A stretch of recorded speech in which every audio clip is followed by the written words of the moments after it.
Hello everyone, this is Priya. I welcome you all here on Learners Hub. आशा करती हूँ आप सभी बेहतर होंगे। हमने पिछले अध्याय में सीखा था पदार्थ क्या होता है, उसकी संरचना के बारे में। वहीं हमने पदार्थ का वर्गीकरण भी देखा था।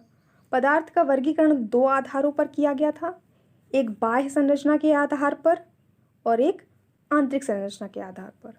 जब बाह्य संरचना के आधार पर किया गया था तो ऐसा वर्गीकरण भौतिक वर्गीकरण कहलाता है।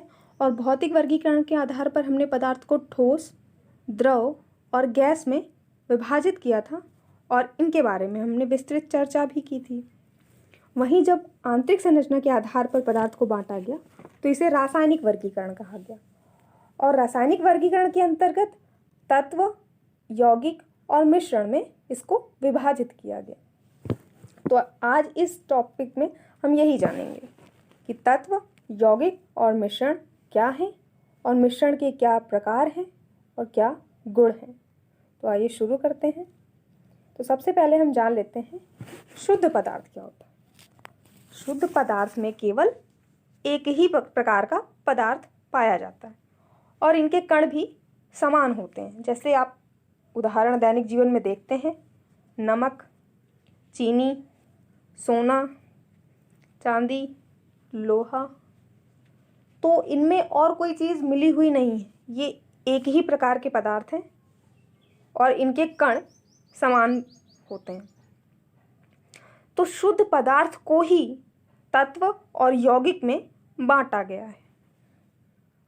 तो तत्व क्या है? तो तत्व ऐसे पदार्थ हैं जो केवल एक ही प्रकार के परमाणुओं से मिलकर बने हैं, तत्व कहलाते हैं। यानी जो तत्व के अणु हैं उनमें केवल एक ही प्रकार के परमाणु होते हैं।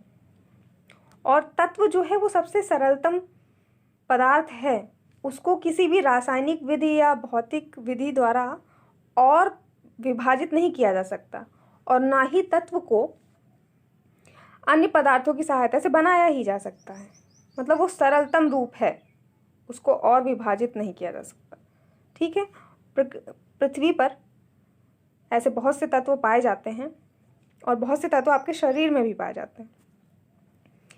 जैसे पृथ्वी पर पाए जाने वाले तत्व हैं लोहा, तांबा, सोना, ऑक्सीजन, हाइड्रोजन, सिलिकॉन। ये सारे तत्व हैं और ये ब्रैकेट में उनके प्रतीक दे रखे हैं। लोहे को Fe से प्रदर्शित करते हैं, तांबा को Cu से प्रदर्शित करते हैं, सोना को Au से प्रदर्शित करते हैं, ऑक्सीजन को O से, हाइड्रोजन को H से और सिलिकॉन को Si से। तो ये सारे तत्व हैं और इनके अणुओं में एक ही प्रकार के परमाणु हैं। अब जानते हैं कि यौगिक क्या है। यौगिक ऐसा रासायनिक पदार्थ है जो अलग अलग प्रकार के तत्वों के परमाणुओं से मिलकर बना होता है, उसे यौगिक कहते हैं। अर्थात जब दो या दो से अधिक तत्वों को एक निश्चित अनुपात में मिलाते हैं तब यौगिक बनता है। मतलब इनका अनुपात निश्चित होगा। जैसे कि HCl हाइड्रोक्लोरिक अम्ल है, ये एक यौगिक है।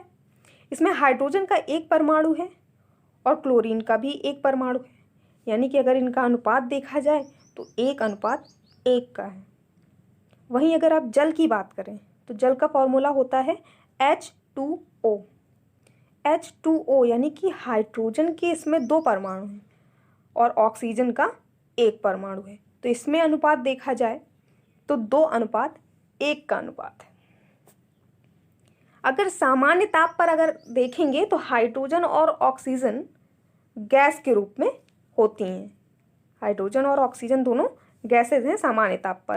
तो हाइड्रोजन का क्या काम है? हाइड्रोजन खुद जलती है और ऑक्सीजन जलने में सहायक होती है। आप कोई भी चीज़ जलाते हैं, मोमबत्ती जलाते हैं तो वो ऑक्सीजन की वजह से ही जल पाती है। वायु में ऑक्सीजन है इसलिए ही वो जल पाती है। अगर आप मोमबत्ती को किसी ग्लास के अंदर बंद कर दें जहाँ से कोई भी हवा नहीं जा सकती, तो अगर उसे ऑक्सीजन नहीं मिलेगी तो बुझ जाएगी मोमबत्ती।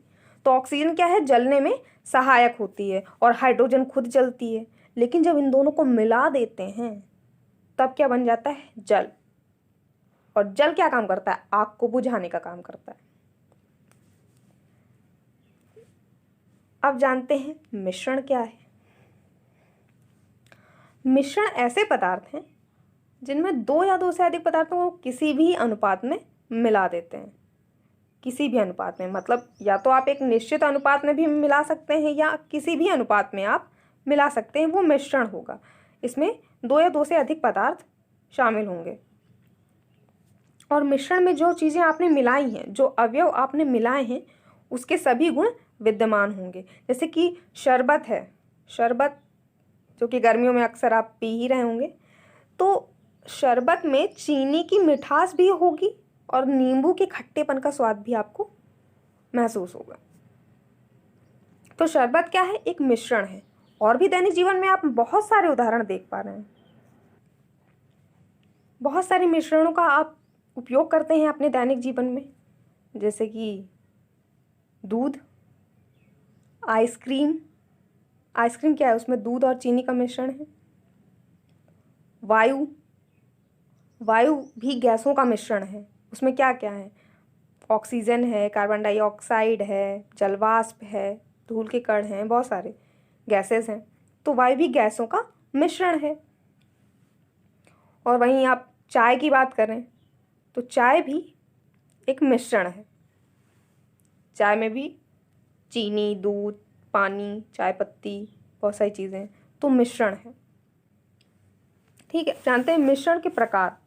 मिश्रण कितने प्रकार का होता है? मिश्रण दो प्रकार का होता है। एक है समांगी मिश्रण यानी होमोजीनस मिक्सचर, और दूसरा है विषमांगी मिश्रण यानी कि हेट्रोजीनस मिक्सचर। तो क्या है ये समांगी मिश्रण और विषमांगी मिश्रण? कैसे हम इन्हें बांट पाते हैं?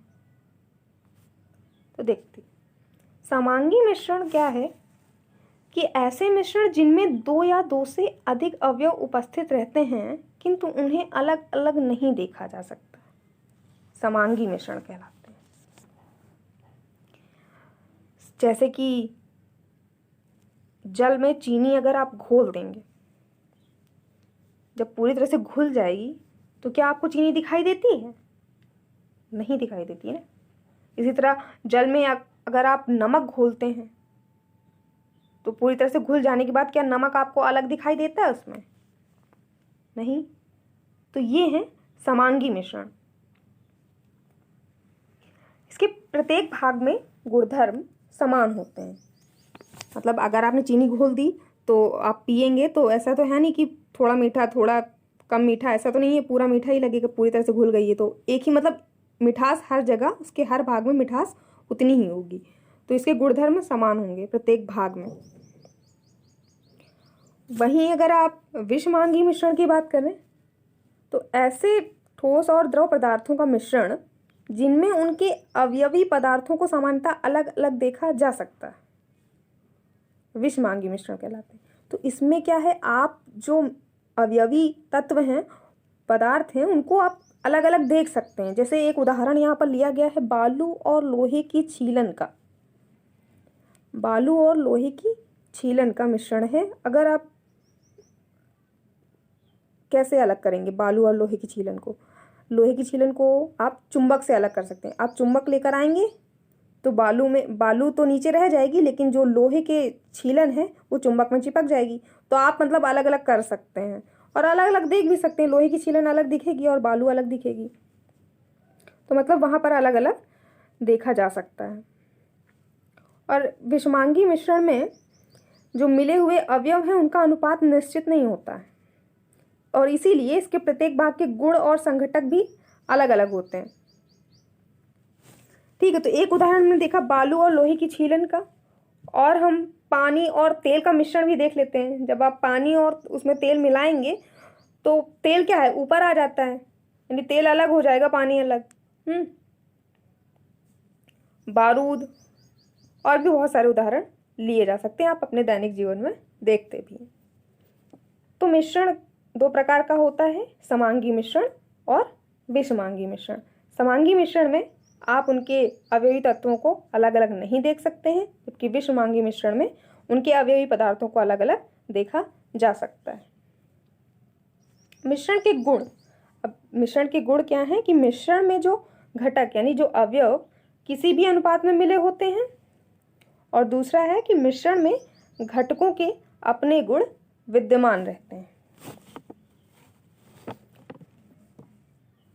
तो आज का टॉपिक मैंने थोड़ा छोटा रखा है क्योंकि वीडियो थोड़ा लंबा हो जाता है तो आप लोग बोर भी हो सकते हैं, इसलिए आज का टॉपिक थोड़ा सा छोटा था। अब कल हम जानेंगे कि इन मिश्रण में पदार्थों का पृथक्करण कैसे करते हैं, मतलब आप जो है मिश्रण में जो अवयव मिले हैं उनको कैसे अलग अलग कर सकते हैं, कौन कौन सी विधियां होती हैं अलग करने की, ये हम जानेंगे। तो आज के लिए बस इतना ही। Thank you.